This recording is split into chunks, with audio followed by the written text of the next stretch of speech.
Thank you very much indeed, Daniel, for that. It's my great pleasure now to move on to one of my favourite subjects, Scotland, in the context of the right to decide. And I know very well that there is a lot of interest here and across Europe in what's happening in Scotland at the moment, where we have the right to decide. And I'm very pleased to be able to introduce an SNP colleague to update us on the situation in Scotland. Tasmina Ahmed-Sheikh has recently been re-elected as a member of the SNP National Executive. She is SNP National Women's Officer.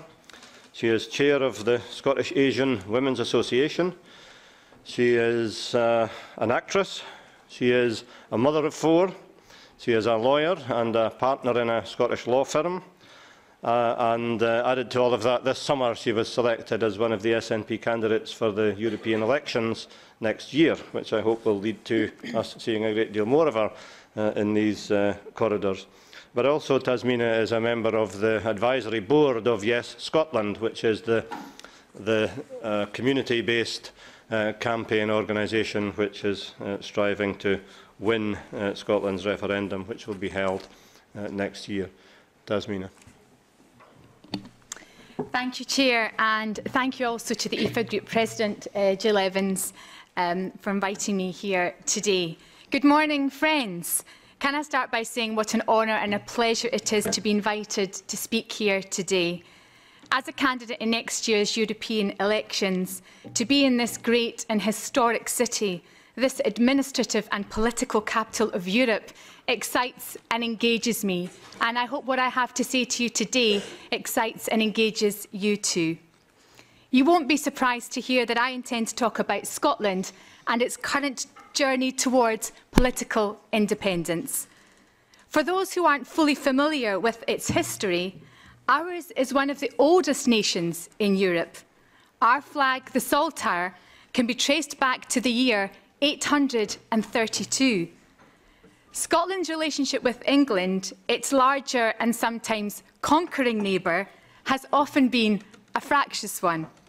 Yet, if there are 2 character traits Scotland is famous for, they are pride and defiance in the face of an oppressor. In 1320, during the First War of Independence, the country's nobles gathered to sign the Declaration of Arbroath, one of the most important expressions of freedom and independence in our continent's history, and centuries later, a profound influence on the American Constitution. I don't want this speech to be a history lesson, but the words of that declaration, sealed in wax and sent to Pope John XXII at Avignon, are perhaps one of the greatest expressions of human rights ever written. They resonate down the centuries and still find expression today. I quote, "For as long as but 100 of us remain alive, never will we, on any conditions, be brought under English rule. It is in truth not for glory, nor riches, nor honours that we are fighting, but for freedom, for that alone which no honest man gives up, but with life itself." Now, it's amazing the effect a love letter can have, though, and things did get better. England and Scotland let their wounds heal, well, some of them anyway, and the odd skirmish and royal beheading didn't stop a union of the crowns of Scotland and England taking place in 1603. The Act of Union, which joined the 2 parliaments and formed a unitary state and single market in a sort of precursor to the EU, came into being in 1707.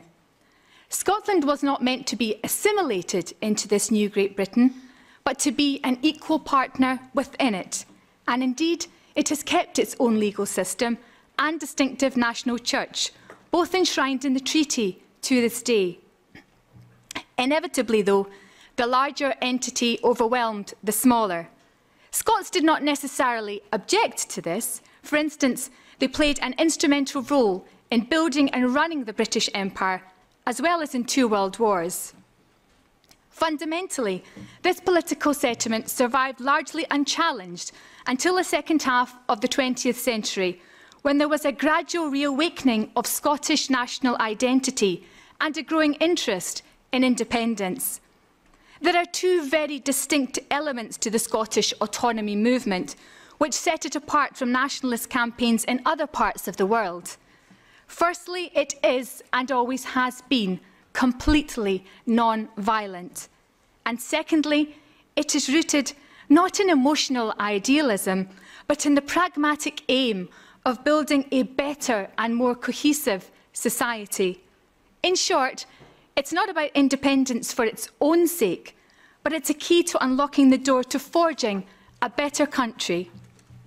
My own party, the Scottish National Party, 80 years old next year, has long driven the agenda on independence.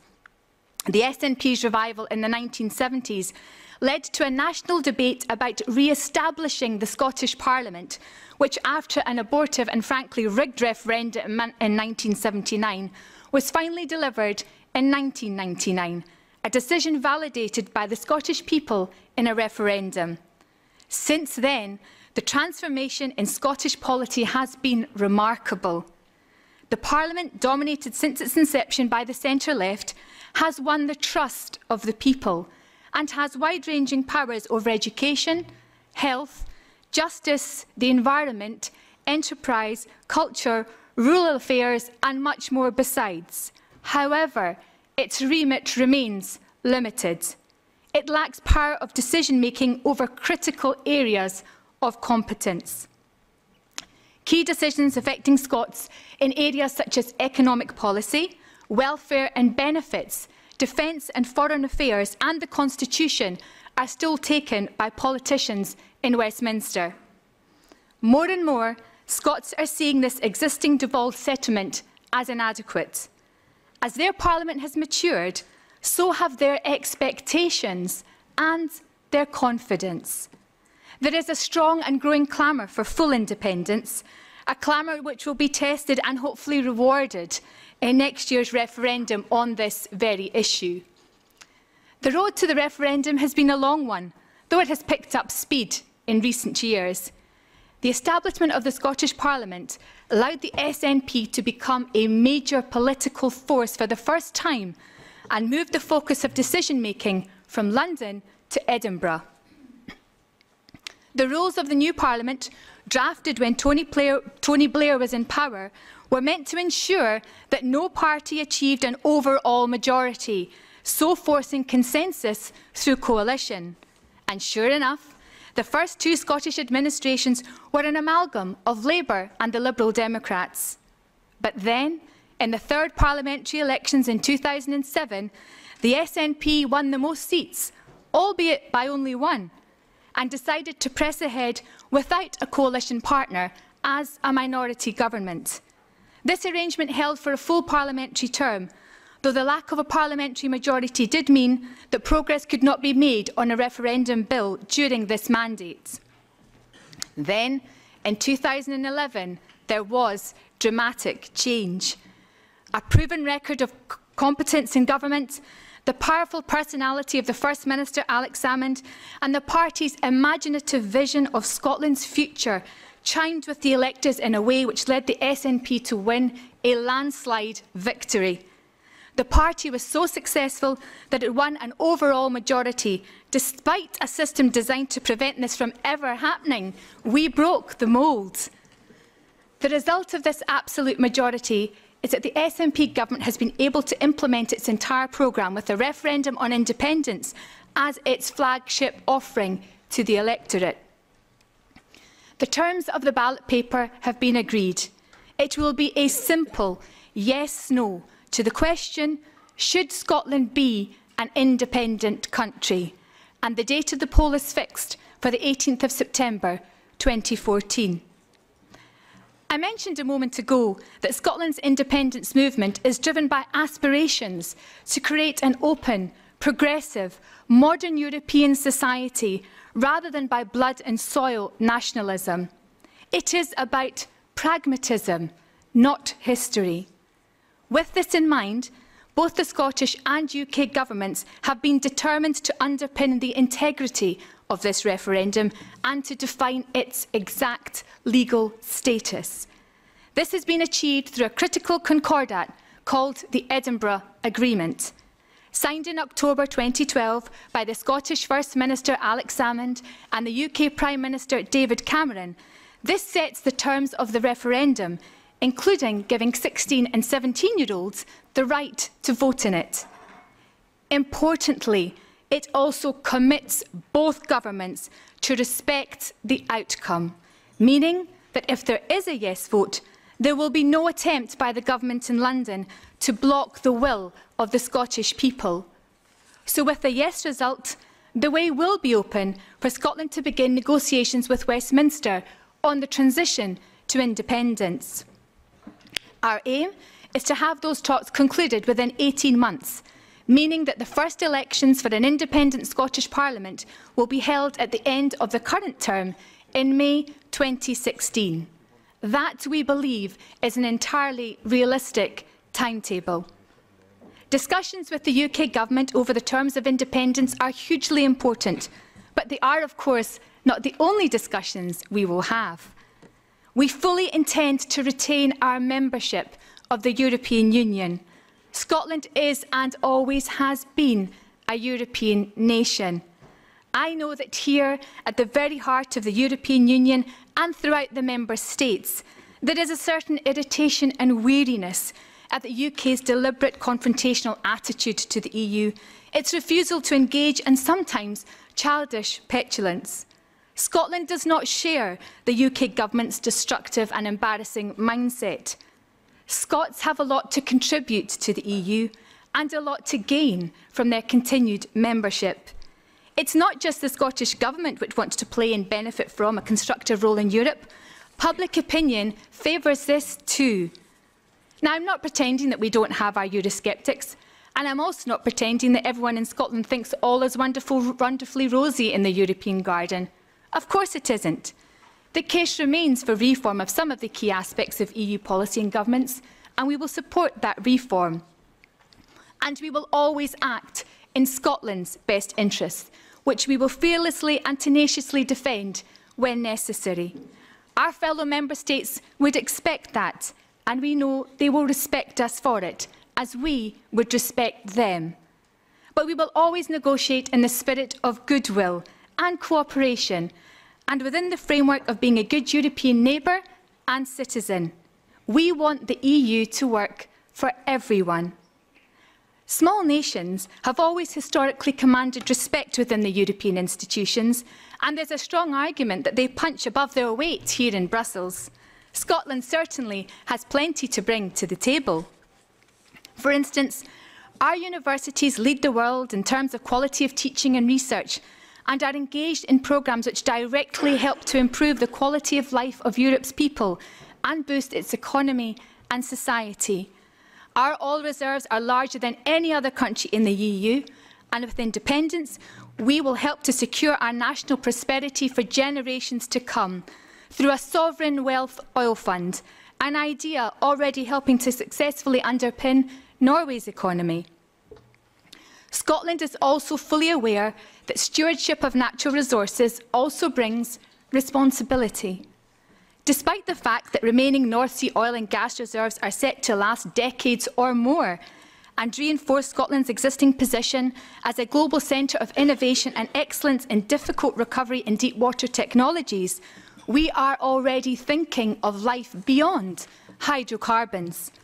Scotland already has some of the most challenging protective climate change legislation in the world and is a global leader in renewable energy.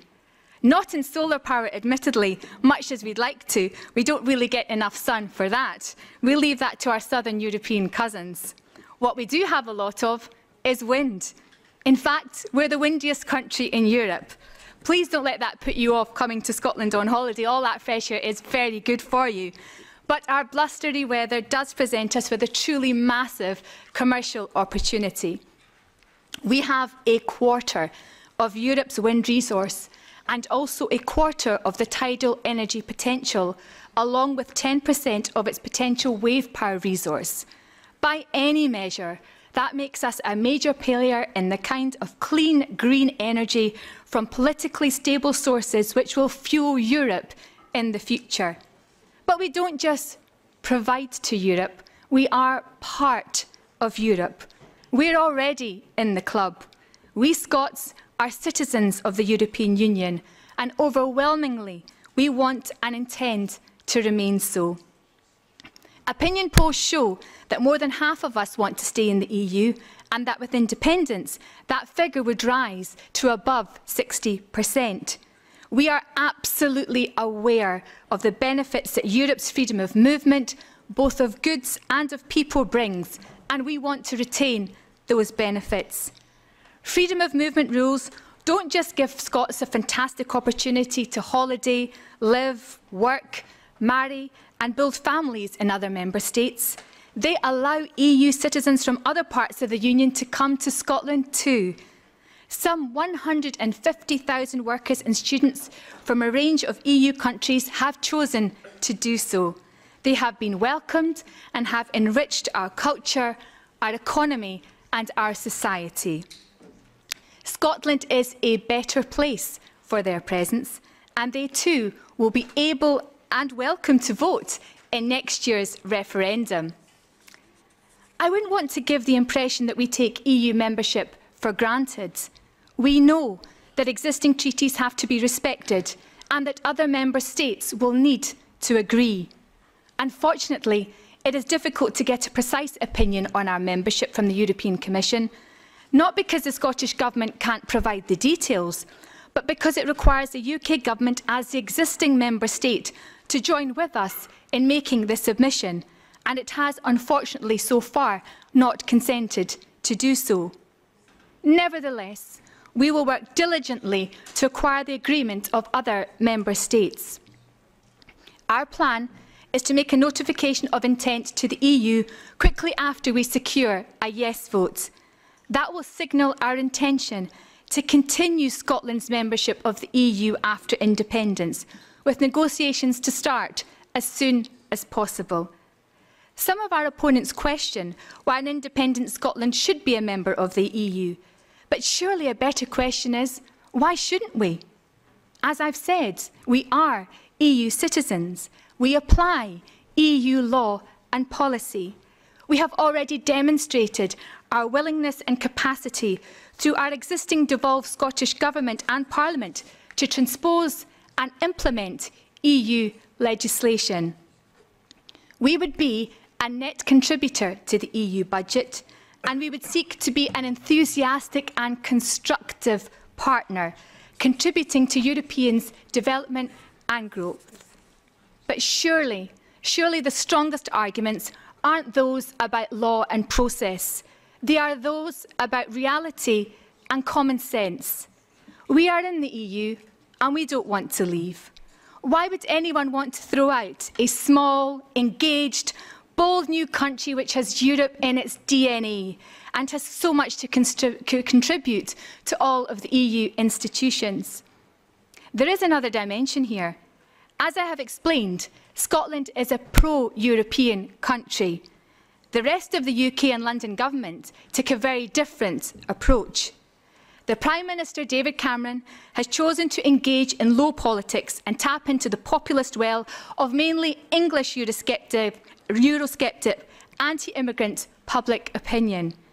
In order to appease voters attracted by the far-right anti-EU UK Independence Party, a grouping which threatens his own Conservative Party in England but barely registers in the polls in Scotland, Mr Cameron has said he will call a referendum on the UK's membership of the European Union in 2017. The EU referendum is unwanted and unwelcome in Scotland, and it provides another imperative for Scots to vote yes in our independence poll next year. If we fail to do so, we could find ourselves being dragged out of Europe against our will. But I am confident that we will not be faced with this nightmare scenario, because there will be a yes vote in Scotland next September. Opinion polls show that the more Scots learn about independence, the more inclined they are to vote for it. We will have to work hard to win over the electors, and we cannot for a moment be complacent. But a majority for yes is undoubtedly there to be won. I'm an advisory board member of Yes Scotland, the official campaign for a yes vote next year. Yes Scotland is building the largest community-based campaign in Scottish history and has secured the support of various political parties in Scotland and indeed individuals of no political persuasion whatsoever, but who strive for a better future than our present. This debate will be won in communities, workplaces, schools, universities and online. And by the time polling takes place, I'm hoping my own life will have changed. As I said at the beginning, I'm standing as a candidate for the SNP in the European Parliament elections in May, and I hope that I'll secure the number of votes necessary to allow me to join our existing team here in Brussels. It is a fantastic prospect, and I really hope that the Scottish people will allow me to see much more of you come next summer. Some people might think of me as a nationalist. Am I? I'm not sure in this multicultural and interconnected world what nationalism is these days. No one could doubt my love for the country I'm so honoured and pleased to call home. But I'd rather call myself an internationalist. I am a mix of cultures. My dad is Indian, my mum Welsh. I was born in London and raised in Edinburgh. I'm proudly Scottish, proudly Asian, proudly Muslim, and proudly European. And I'd like to think I'm doing my tiny bit, as we all are, to build a better world. And I'm a mum, and that drives me too, because like every parent, I want the best for my children. I want them to grow up in a Scotland and a Europe which offers them the opportunity to flourish and be the best they can be. I want a Scotland and a Europe that protects their rights, guards their dignity, offers them outstanding social protections if they need them, and embeds in them deep-seated values of fairness, tolerance, liberty, compassion, equality and public service. And I want them to be part of a continent stretching from the glittering night skies of the Arctic Circle to the cobalt seas of the Mediterranean, which they can truly call their own. It's their Europe. It's my Europe. It's Scotland's Europe. And it's a Europe which doesn't just need what we have, it also needs what we are. Say, come all ye home with freedom. We are going to win this referendum, and we are going to join you back in the family of nations to which we belong, inshallah. Thank you.